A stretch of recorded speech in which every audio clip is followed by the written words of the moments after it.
Hello student. आज के lecture में अपन करने वाले हैं प्राचल विचरण विधि, वेरिएशन पैरामीटर मेथड। अब इस मेथड को अच्छे से समझ लेना। ये क्वेश्चन आपके लॉन्ग क्वेश्चन में आएगा। 101% लॉन्ग क्वेश्चन में ये क्वेश्चन आ जाएगा आपका, और नाम से पूछा जाएगा कि प्राचल विचरण विधि का नाम से इस क्वेश्चन को सोल्व करना है। ठीक है, कुछ भी नहीं है, बहुत ईजी सवाल है। यदि आपने एग्जाम्पल भी कंप्लीट कर लिया ना, तो एग्जाम्पल से ही क्वेश्चन आपके आ जाएंगे। सबसे पहला काम क्या करना है इसका, सबसे पहला काम क्या करना है इसका, देखो इधर स्टैंडर्ड फॉर्म। सबसे पहले तो आपको क्या करना है, स्टैंडर्ड फॉर्म में कन्वर्ट करना है। स्टैंडर्ड फॉर्म क्या होती है इसकी, d2y/dx2 plus pdy/dx plus qy equal to r. ये इसका स्टैंडर्ड फॉर्म होता है। ठीक है, आर बराबर जीरो लेकर है। आर बराबर जीरो लेकर अपन को क्या निकालना है, इसका सी एफ निकालना है, मतलब इसका हल निकालना है। तो हल भी किस प्रकार से निकालना है, ये इंपॉर्टेंट है इसके अंदर।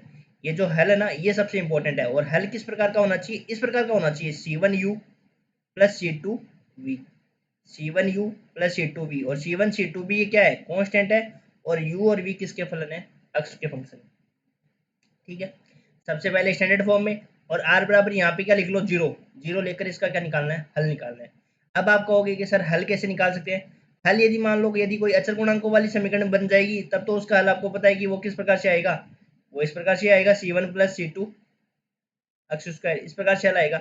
यदि इस प्रकार से हल आ जाता है तो ठीक है। यदि इस प्रकार से हल नहीं आता है, तब आपको क्या करना है, देखो एक बात बताता हूँ। सबसे पहले जो अपने ये जो अपन ने इसके यूनिट नंबर 3 के जो पहली वाली एक्सरसाइज किए थे, उसमें अपन ने क्या निकाला था, पूरक फलन का भाग निकाला था ना। उस पूरक फलन के भाग से आपको क्या करना है, उसको सोल्व करना पड़ेगा।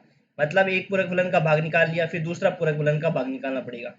यदि नहीं निकलता है, मान लो पहला पूरक फलन का भाग निकल गया, दूसरा पूरक फलन का भाग नहीं निकलता है, तो फिर आपको पूरा पहले टाइप का एक्सरसाइज जो अपना करवाया था ना, उससे आपको पूरे को क्या करना है, सोल्व करना है। और फिर उस हल को लेकर चलना पड़ेगा, और फिर प्राचल विचलन विधि को यहाँ पे लगाना पड़ेगा।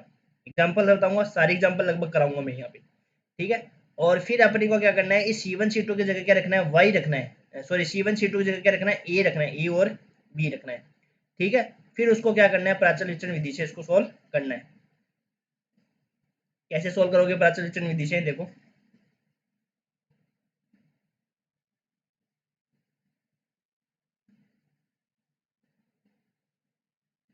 देखो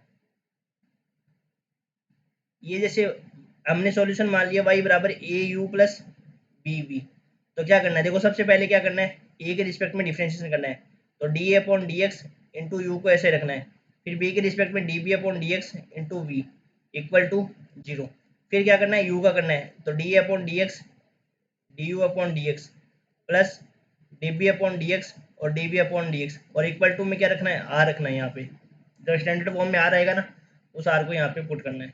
और फिर यहाँ से इन दोनों को सोल्व करके अपने को क्या निकालना है, ए और बी की वैल्यू रखना है, और ए और ए बी की वैल्यू जो आपने कंप्लीट सॉल्यूशन माना था उसमें रखना है।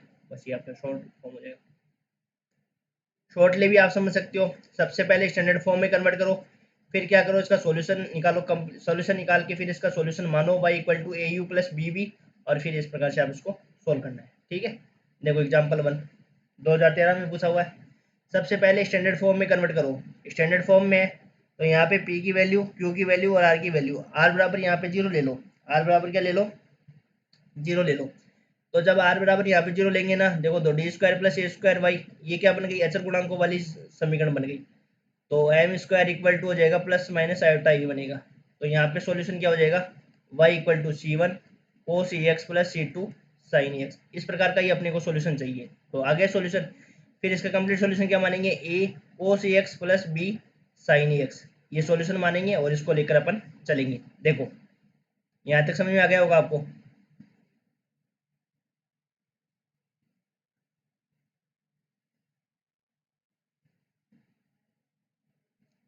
आ गया ना यहाँ तक।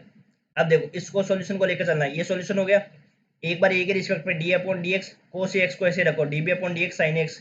अब यहाँ पे कोस एक्स का करो, कोस एक्स का क्या हो जाएगा, माइनस ए साइन एक्स हो जाएगा। तो ए माइनस ए साइन एक्स, और साइन एक्स का क्या हो जाएगा, ए कोस एक्स। और यहाँ पे क्या रखेंगे, आर। आर के अपने पास, आर के अपने पास, आर अपने पास सेक एक्स है, तो यहाँ पे सेक एक्स रख देंगे। तो ये सेक एक्स रख दिया। ठीक है, अब अपने को इसको थोड़ा सिंप्लीफाई सोल्व करेंगे, तो 4 and 5 से फिर अपन क्या करेंगे, जो अपन विलोपन विधि यूज करते हैं 10th क्लास में उसको यूज करेंगे। तो एक वेरिएबल को हटा देंगे और दूसरे वेरिएबल का अपन मान निकाल लेंगे। फिर दूसरे वेरिएबल का जो मान आएगा उसको किसी भी इक्वेशन में रखकर उसको सोल्व करना है। तो हमें क्या करेंगे, देखो यहाँ से मिलेगा, ये समीकरण मिल जाएगी। तो हमने क्या किया, इसको ए से मल्टीप्लाई कर दिया, ऊपर वाली को ए से मल्टीप्लाई कर दिया, साथ में साइन एक्स से मल्टीप्लाई कर दिया, दोनों को मल्टीप्लाई कर दिया, दोनों को ऐड कर दिया, तो ये कैंसिल आउट हो गई। तो अपने पास D B upon D X A sine square X ये आ गया। इसके बाद में क्या करेंगे, देखो यहाँ a d B upon D x equal to one, d B upon D x equal to one, और यहाँ पे जरो के पृथक्करण से इसको सोल्व कर लेंगे। तो अपने पास आ गई बी की वैल्यू। अब बी की वैल्यू को उठाकर किसी भी समीकरण में रख दो, यहाँ से अपनी किसकी वैल्यू निकालेंगे, डी अपॉन डी एक्स की वैल्यू निकाल लेंगे, और यहाँ से वही चरों के पृथक्करण विधि को यूज करेंगे और दोनों तरफ इंटीग्रेशन करेंगे। तो ए इक्वल टू टेन एक्स का क्या हो जाएगा, log से एक एक्स, और ए log से एक एक्स हो जाएगा, और साथ में ए का डिवाइड हो जाएगा। तो ये अपने पास ए और बी की वैल्यू उठा के वहाँ पे अपन ने जो कंप्लीट सॉल्यूशन बना तो उसमें रख देंगे, ये अपना सॉल्यूशन हो जाएगा। ठीक है, अब इसमें क्या करेंगे, सबसे पहले स्टैंडर्ड फॉर्म में कन्वर्ट करो। स्टैंडर्ड फॉर्म में कन्वर्ट कर दिया, एक्स स्क्वायर से भाग दे दिया, तो अपने पास पी और क्यू आर की वैल्यू आ गई। तो हमें p plus q x equal to तो जीरो मिल गया, तो एक सॉल्यूशन तो मिल जाएगा यहाँ से। लेकिन अपने को सॉल्यूशन क्या चाहिए, y equal to C one u plus C two v के फॉर्म में चाहिए। लेकिन अपने पास यहाँ पे जो सॉल्यूशन मिलेगा वो अपने पास क्या मिला, एक ही सॉल्यूशन मिला। देखो यहाँ पे जो सॉल्यूशन मिला वो अपने पास क्या मिला, y इक्वल टू एक्स, एक ही सॉल्यूशन मिला। ठीक है, लेकिन अपने को क्या चाहिए, c1 प्लस c2 इस फॉर्म में चाहिए अपने को सॉल्यूशन। इसके लिए अपन क्या करेंगे, y equal to v x मानेंगे, फिर इसको कंप्लीट सोल्व करेंगे। वही टाइप 1 वाले सवाल से अपन इसको कंप्लीट सोल्व करेंगे, और जैसे ही कंप्लीट सोल्व करेंगे तो ये अपने पास समीकरण बनेगी ये वाली, ये सॉल्यूशन मिलेगा। ये तो अपने पास v की वैल्यू आएगी, और फिर जैसे अपन इसको हल करेंगे तो ये बनेगा अपने y equal to C one X plus C two X E की पावर। इस प्रकार का सॉल्यूशन मिलना चाहिए। अब यहाँ पे अपन क्या लगाएंगे, प्राचल विचरण, C1 के स्थान पर A लिख देंगे और C2 के स्थान पर क्या लिख देंगे, B लिख देंगे, तो रख दो। अब वही D A upon D X हो जाएगा, इसका अक्स हो जाएगा plus D B upon D X X E की पावर टू एक्स हो जाएगा इक्वल टू जीरो। अब अक्स का क्या हो जाएगा, वन, अक्स ई की पावर टू एक्स का जो डिफरेंशिएशन क्या होगा, फर्स्ट को छोड़ देंगे, सेकंड का क्या हो जाएगा, टू ई की पावर टू एक्स प्लस ई की पावर टू एक्स को छोड़ देंगे, एक्स का क्या हो जाएगा, वन हो जाएगा। ठीक है, इक्वल टू, यहाँ पे आर लिखते हैं, आर क्या अपने पास, आर अपने पास क्या था, आर अपने पास अक्स है। ठीक है, तो यहाँ पे आर को मान रख देंगे।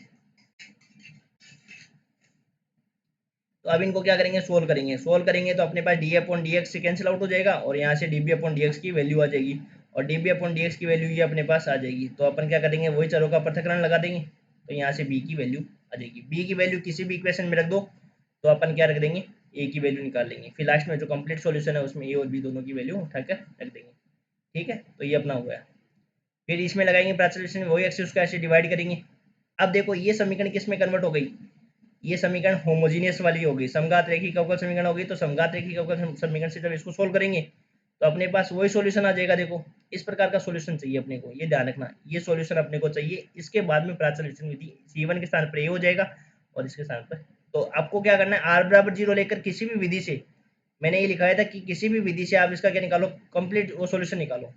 इस प्रकार से C1 you plus C2 v के फॉर्म में निकालो किसी भी विधि से, चाहे वो चरों के पृथक्करण विधि लगाओ, मतलब कि जिस विधि से निकलता है उस विधि से ही। जैसे मान लो अचर गुणांकों वाली रेखिक अवकल समीकरण से निकलता है तो अचर गुणांकों, समघात से निकलता है तो समघात से। ठीक है, तो ये रहेगा अपना, तो वही अपने को इस तरीके से सोल्व करना है।